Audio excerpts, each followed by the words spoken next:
Let's continue with the news here in central Alabama. After making school history, one local high school football team is preparing to climb another mountain, this time due to a tragedy. A Parker High School football coach lost his life earlier this week in a shooting.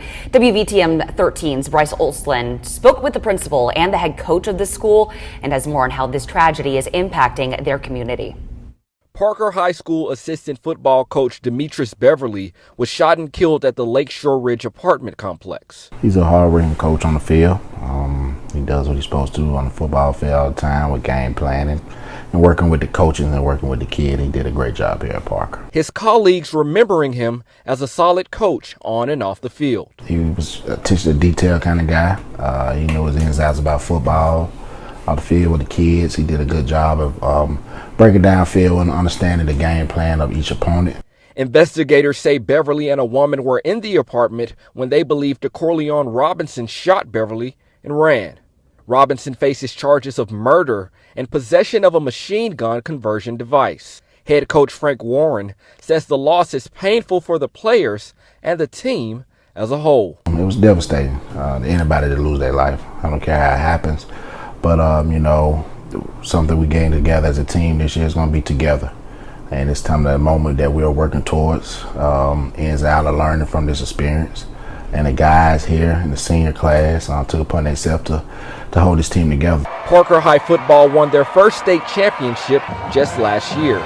The team hopes to win back-to-back titles in honor of their beloved coach. August 13, 2025. Birmingham, Alabama. A quiet Wednesday night turned into one of the most shocking tragedies the city had seen in years. Inside an apartment at Lakeshore Ridge, gunfire erupted, leaving a respected coach dead and a young man facing a murder charge. Welcome to the True Crime Journal. Subscribe now so you never miss the stories that matter. At the heart of this story was Demetrice Beverly, known by everyone as Coach Meat. Beverly was 39 years old, a husband, a father, and a role model. For years, he had been a familiar face at Parker High School in Birmingham, where he worked as an assistant football coach. He wasn't just teaching plays, he was shaping lives. Students admired him. Parents trusted him. And his colleagues respected him. Beverly's passion for football wasn't new. Back in the early 2000s, he played college ball at the University of Arkansas Pine Bluff. He was part of their 2006 championship run in the SWAC Western Division. After graduation, he returned to Birmingham, where he poured his energy into the next generation of athletes. But even as Beverly's reputation grew in the community, his private life was more complicated than most people realized. The second person in this story is Jamia Lawson, just 21 years old. She had once been a student at Parker High School herself, the same place where Beverly later returned as a coach. DeCorleone Robinson was 23. Those who knew him said he worked hard and was committed to building a life with Jamia. He was young, focused on providing, and deeply invested in their relationship. By this point, the two were living together in an apartment at Lakeshore Ridge, just outside Birmingham's city center. In the early hours of August 13, Robinson came home unexpectedly. What he walked into would change everything. Inside the bedroom of that apartment, Robinson found Jamia with Coach Beverly. The sight sent him into a spiral of rage and disbelief. It wasn't a stranger in his home, it was a man known in the community, respected by many, and, to Robinson, someone who should have been far removed from his personal life. What happened next was explosive. Robinson, consumed by jealousy and betrayal, reached for a gun. But this wasn't just any firearm. Investigators later revealed it was fitted with an illegal device, a switch that allowed it to fire rapidly, almost like a machine gun. Gunfire erupted inside the bedroom. In moments, Beverly collapsed, mortally wounded. Jamia, terrified, called 911.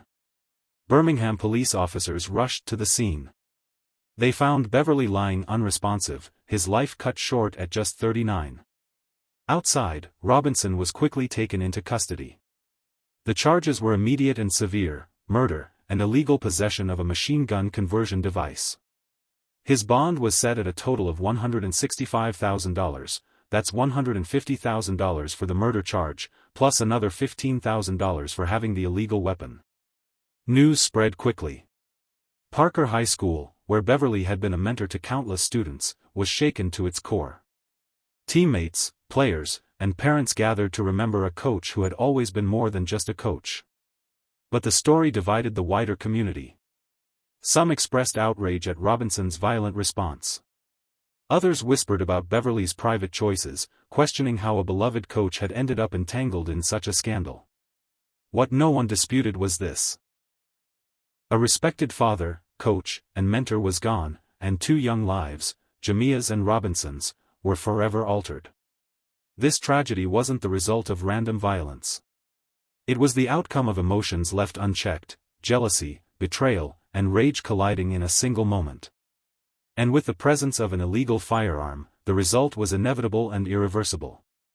This was the story of Demetrice Beverly, a man celebrated for his role on the field, whose life ended in a place no one expected. If this case struck you, let us know your thoughts in the comments. Was this an act of uncontrollable rage, or something deeper? And don't forget, subscribe to the True Crime Journal so you never miss the stories that reveal the truth behind the headlines.